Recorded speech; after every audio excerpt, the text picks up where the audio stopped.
বন্ধুরা, সবাই কেমন আছেন? নিশ্চয়ই সবাই আছেন। আমি টিটু, সবাইকে নমস্কার। তো আমি যে জায়গাতে দাঁড়িয়ে আছি এটা হচ্ছে আমাদের মন্দির। তো আমাদের মন্দিরের সরস্বতী পূজার কাজ শুরু হয়ে গেছে অলরেডি, এখন ডেকোরেশনের কাজ চলতেছে। নমস্কার সকল সনাতনীদেরকে। প্রত্যেক বছরের ন্যায় এবছরও কিলপাড়া বাগদেবী সংঘের উদ্যোগে আমরা শ্রী শ্রী রাধাগোবিন্দ মন্দির প্রাঙ্গণে সরস্বতী পূজার আয়োজন করতে যাচ্ছি।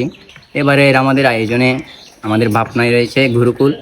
এই গুরুকুলকে কেন্দ্র করে প্রাচীন যে আমাদের গুরুকুলের যে শিক্ষাটা, আমাদের শিক্ষার্থীরা, সনাতন ধর্মের শিক্ষার্থীরা যে গুরুকুলে গিয়ে গুরুর সান্নিধ্যে থেকে যে শিক্ষাপাঠ করত, শিক্ষা লাভ করত, বিভিন্ন অস্ত্রবিদ্যা লাভ করত, এই ভাবনাটাকে আমরা এবার আমাদের পূজার মধ্যে তুলে ধরার চেষ্টা করব। আমাদের পূজার আয়োজন ইতিমধ্যে শুরু হয়েছে, তো বাকিটা দেখতে চোখ রাখুন।